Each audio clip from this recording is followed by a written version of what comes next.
This is for educational use only. Our group is allowing our instructor, Mr. Roldan Ardines, to use this as an educational material.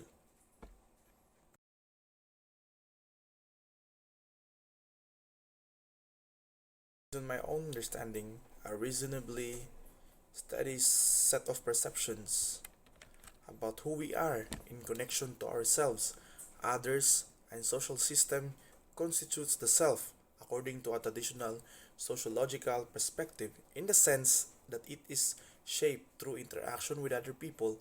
The self is socially produced like socialization in general.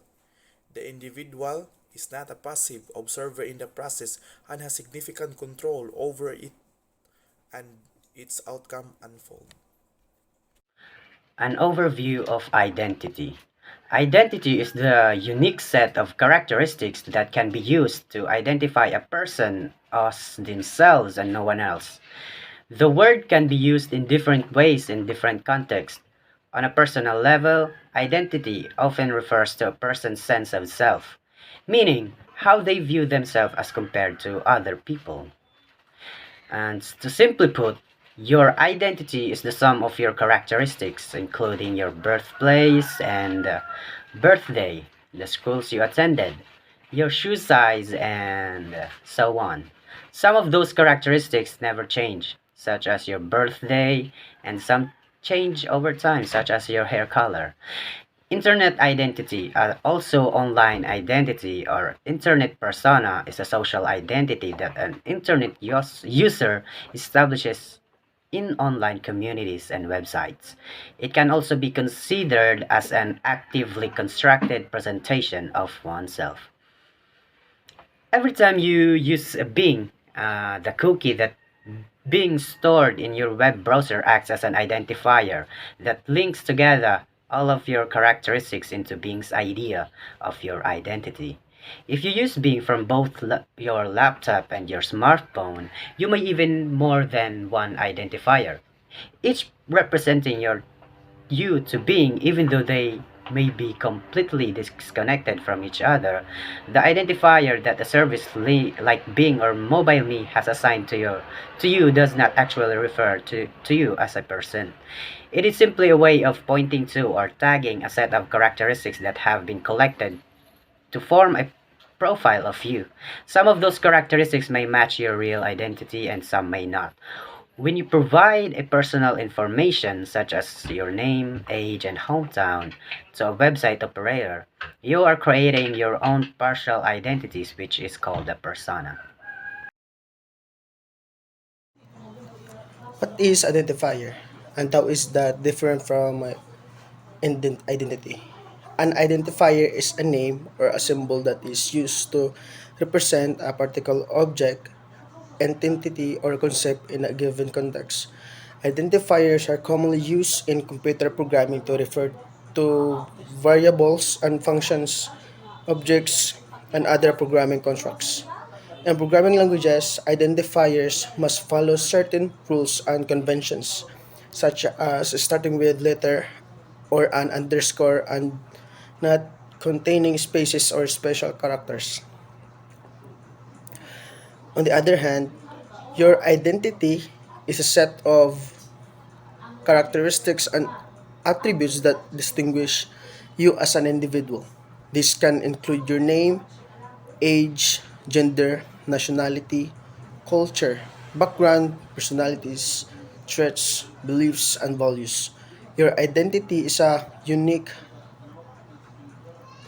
and complex combination of factors that make you who you are.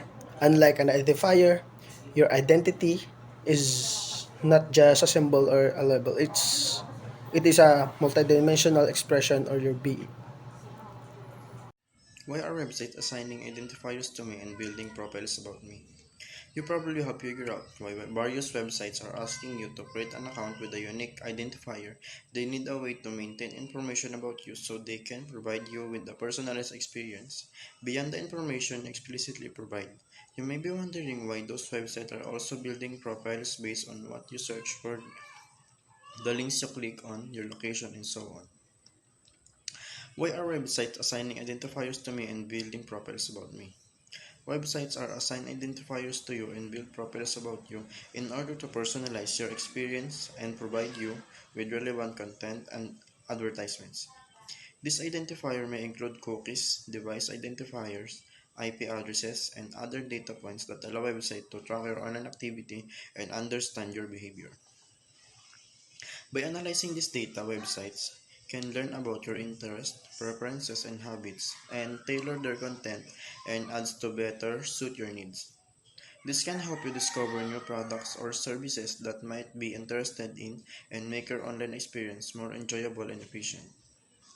However, it is important to note that there are potential privacy concerns associated with website tracking and profiling.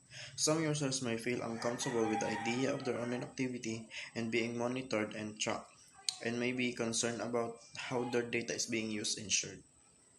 As a user, it is important to be aware of the data that websites are collecting about you and to take steps to protect your privacy if you feel uncomfortable with the level of tracking and profiling. This might include using tools like ad blockers and privacy extension or adjusting your browser settings to limit the amount of data that websites can collect about you. Philosophers concerned with the question of personal identity have typically been asking the so-called re-identification question. What are the conditions under which a person at one point in time is properly re-identified at another point in time? This is a rather technical question in our everyday interactions. However, we do raise a number of personal identity questions that are quite distinct from it. In order to explore the variety of ways in which the internet may affect personal identity, I propose in this study to broaden the typical philosophical horizon to other, more mundane senses of the question. In section 2, I describe a number of possible meanings of personal identity observed in everyday contexts and more philosophical ones. With some caveats, I argue that it is the specific context in which the question arises that this ambiguates the meaning of question. Online contexts are novel and peculiar insofar as they afford prolonged disembodied and anonymous interaction with others. In line with our previous conclusion, then there is a reason to suspect that such contexts generate new and sui generis answers to the personal identity question. In section 3, I examine this question and contrary to expectations largely dispel the suspicion. Finally, in section 4, I discuss the often heard claim to the effect that disembodiment and anonymity foster the creation of distinct and incompatible online and offline identities. Social identity. It can be defined as groups that are based on a physical and social and mental characteristics of individuals. They are sometimes obvious and clear, sometimes not, often self-claimed, and frequently ascribed by others. In other words, social identity groups or online may sometimes be visible and obvious to others. It may sometimes be less obvious or visible to others. They are also sometimes something that we create together as a society. I may claim specific language around my identities, and others may look at me and ascribe their own language onto me. When the language aligns, it can feel really validating, but when that language doesn't align, it can feel invalidating. My group membership isn't something anyone can deny me, but it is certainly something we navigate with others both inside and outside of our social identity groups. Our groups chats or group page that I belong to online in navigating our social identities. We are also navigating the historical and contemporary relationships of power and privilege between groups when thinking of social identities. We also want to consider how the group relates to societal power, Examples of social identity groups may include race, identity, gender, sex, sexual orientation, class, or socio-economic. Categorization. The first categorization, we categorize objects in order to understand them and identify them.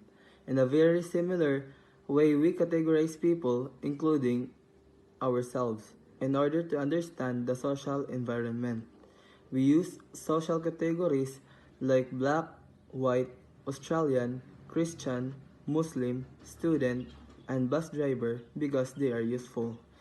If we can assign people to a category, then that tells us things about those people, and as we saw with the bus driver example, we couldn't function in a normal manner without using these categories. In the context of the bus. Similarly, we found out that things about ourselves by knowing what categories we belong to. We define appropriate behavior by reference to the norms of groups we belong to. But you can only do this if you can tell who belongs to your group. An individual can belong to many different groups. Social identification. In the second stage, social identification, we adapt the identity of the group we categorize ourselves as belonging to. If, for example, you have categorized yourself as a student, the chance are you will adopt the identity of a student can begin to act in the ways you believe students act and conform to the norms of the group. There will be emotional significance to your identification with a group, and your self-esteem will become bound up with group members. Comparison. The final stage is social comparison. Once we have categorized ourselves as a part of a group and have identified with that group, we then tend to compare that group with other groups. If our self-esteem is to be maintained, our group needs to compare favorably with other groups. This is critical to understanding prejudice because once two groups identify themselves as rivals, they are forced to compete in order for the members to maintain their self-esteem. Competition and hostility between groups is thus not only matter of competing for resources, like in sheriff's robbers cave, like jobs, but also the results of competing identities. So, I am BADAR John Mark from Group 3. Personal identity versus social identity. Personal identity involves how you see yourself as different from others and focuses on the differences among people. Give you a sense of self based on your unique traits and history. May involve choices you make in life, such as your career, hobbies, and interests, as well as aspects of your life that you have no control over, such as your skin color or where you grew up. And social identity. Social identity involves how you identify yourself in relation to others, according to what you share in common with others. Focus on similarities people share.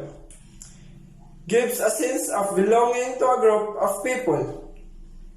Make of elements like religion, race, social class, sexual orientation, gender identity, age, citizenship, and disabilities.